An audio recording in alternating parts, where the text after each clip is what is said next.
Bruce, you must have something really good too. Of course I do. It's Bruce Danielson, and I guess I'm here to entertain you too.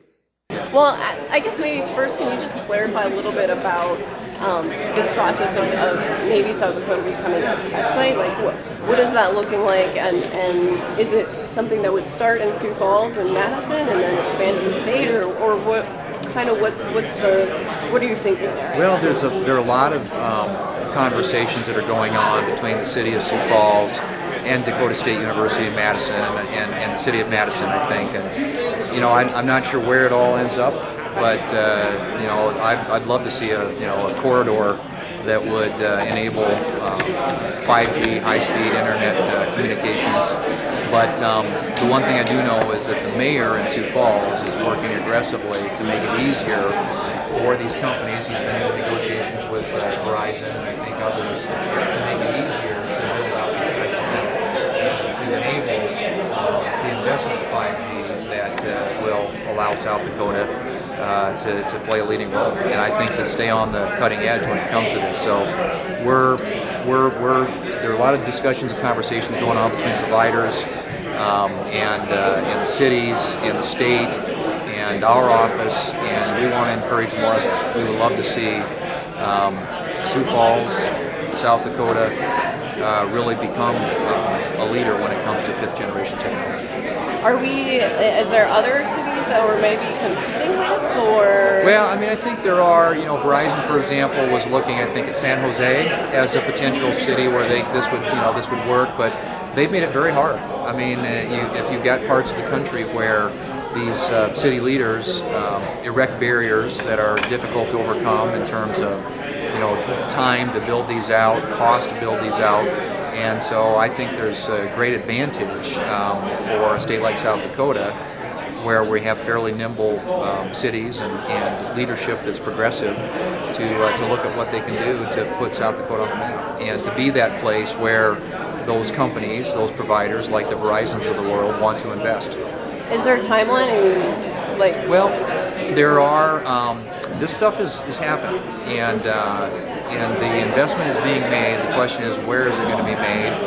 And I think that you know, what we're trying to encourage is that when an application is made to build some of the, you know, to basically deploy the cells, and they're going to be, as you saw, smaller, denser than some of the existing technologies today, but make it easier and faster to get those things sited and permitted. So our legislation, for example, provides a 60 to 90-day window. If an application is made, a city would have 60 to 90 days to consider it and then make a decision. And we're not suggesting at all that cities not have the authority to regulate these things, but simply that there ought to be some time certain that would allow for, if the investment's going to be made, to allow it to go forward. And you talk about investment. So they talked about, you know, public-private partnerships, and there's obviously private investment being involved in this. So is at the federal level, are we looking at maybe some investment there too for this to get going? Well, there is, and there's already the Universal Service Fund, which is funded by all the carriers, helps build out these types of networks in more rural areas of the country where it just is hard for a company to recover their costs. So it's called the High Cost Fund, and it's designed to make these types of investments easier for companies in rural areas of the country, so that we can benefit the same way that, you know, people in more populated areas do.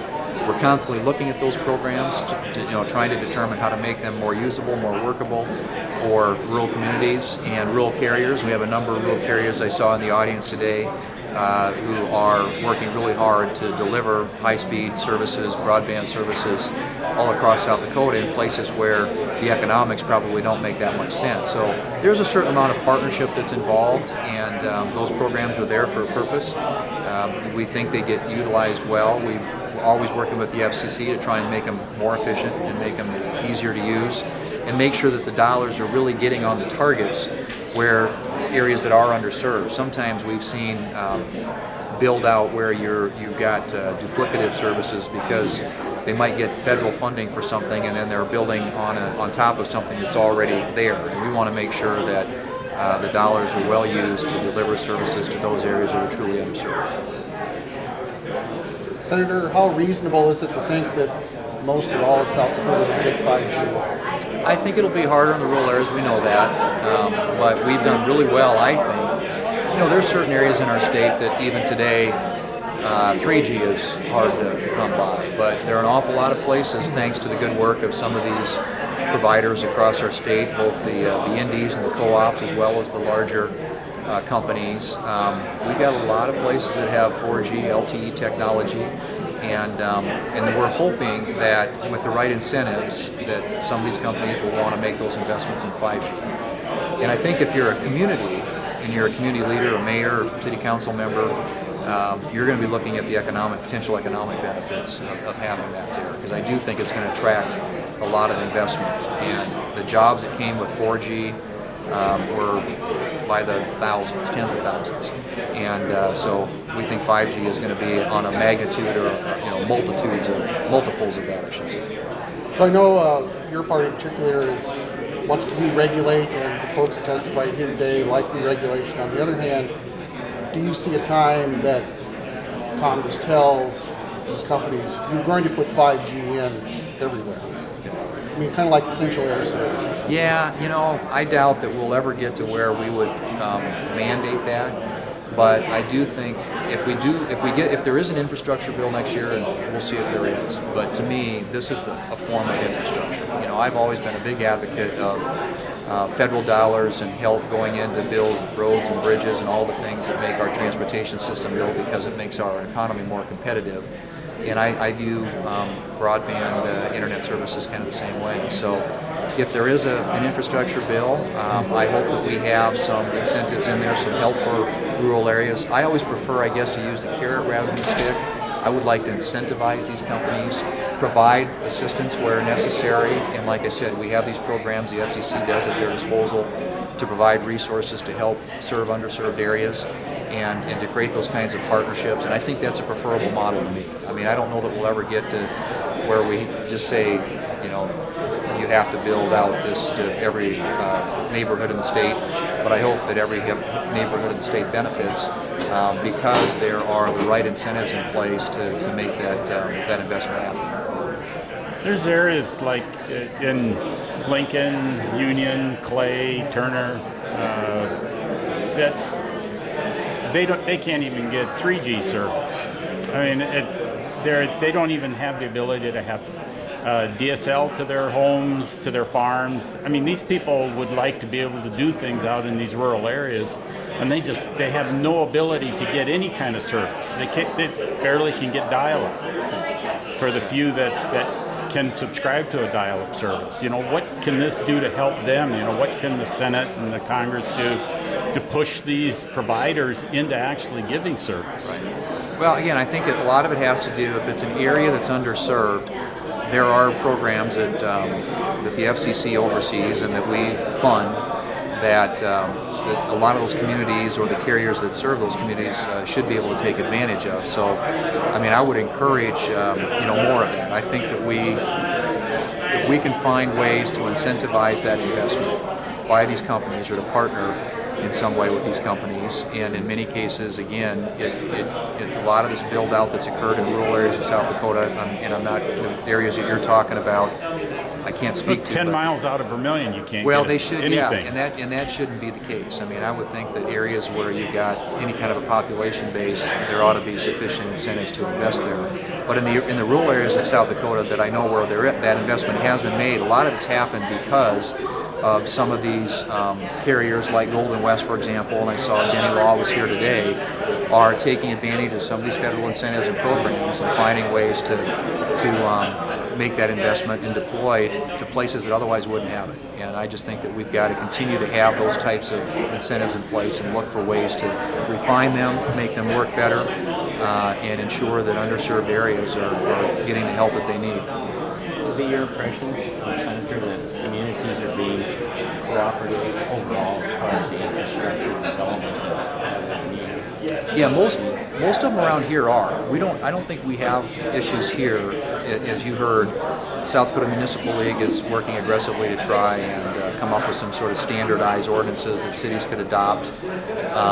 City of Sioux Falls obviously being very aggressive on that front. But there are areas of the country where they have governments that just make it very hard. And I mentioned earlier, for example, I think the Verizon or one of the carriers was looking at investing in San Jose, California, and they made it so hard and so expensive because a lot of these local governments sort of look at this as a revenue source, and that's where we asked the questions today about cost recovery. We asked the mayor. Mayor and any local government wants to make sure that their taxpayers aren't on the hook, that they're recovering the cost of helping with the build out of some of this infrastructure. But there are areas of the country that are gaming and I think trying to sort of taking advantage of this. And we don't see that here, and I'm glad for that because I think that puts us in a position to really benefit from investment that might not happen other places because of how difficult they make it to invest. And then quickly, can you just kind of go through what the benefits are of bringing 5G to the U.S. and South Dakota? Well, I mean, I think here in South Dakota, precision agriculture, telemedicine, healthcare, the lower latencies that you heard talked about, the additional speed is going to make these types of applications so much more, I think, universal. And we talked about autonomous vehicles. This is a hugely important element and feature of getting autonomous vehicle technology put in place. So, it's hard to feature. There aren't too many areas of our economy that I don't think could benefit from having this kind of these sorts of speeds available. The reliability that comes with it, it'll be much more reliable, I think, too, in terms of just nowadays you get sometimes there are gaps in service or you have breakdowns and that sort of thing. I think you're going to see qualitatively significant differences in the types of services that people have access to and the types of applications that can run on those. And we talked about artificial intelligence and some of those types of things. There's some amazing new technologies out there. Quantum computing, we just introduced a bill on quantum computing. That has tremendous potential as well.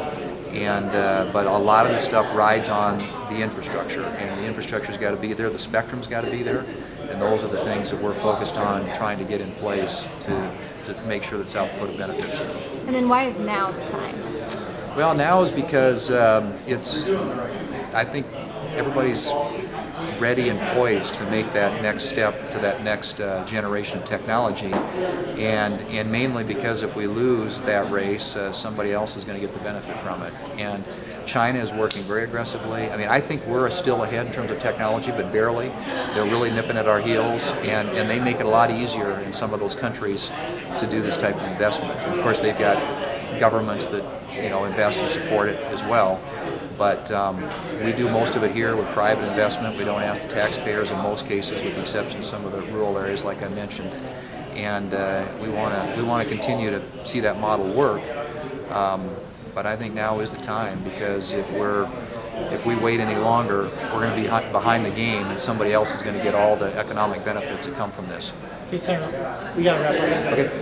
Did you loan the mayor a tie? I don't think he has any. I was surprised to see him wearing a tie today too. I was like, where did that come from? So it wasn't from your collection? No. I just, yeah. Quickly, just start for so I can look it up later. What's the legislation that's going on right now that we need to? Well, we passed earlier this year, and the president signed into law a bill called Mobile Now, and that's what increased the amount of mid-band spectrum available for commercial use, and that's essential for wireless, and as well as 5G. But the other bill is called the Streamlining, and that's something that we're working on. It's a bipartisan bill, but we're working through these issues that the cities and the local governments have to try and get them on board, because at the moment we're sort of, I guess you'd say, stalled out a little bit, maybe. We're still working on this. We're negotiating with some of those folks on those issues, but I think we'll get there, and it's a really good bill. And you heard the mayor and a number of people talk about it today. Fortunately, the FCC is moving forward and consistent with the goals of the legislation in enacting regulations that accomplish the same thing. So some of that's getting dealt with, but we need the bill. It sounds like, yeah, that's a big part of it is the regulations. And, Yep. Okay. All right. Yep. Thank you so You much, bet. Senator. Thank you. Yep, thanks, guys.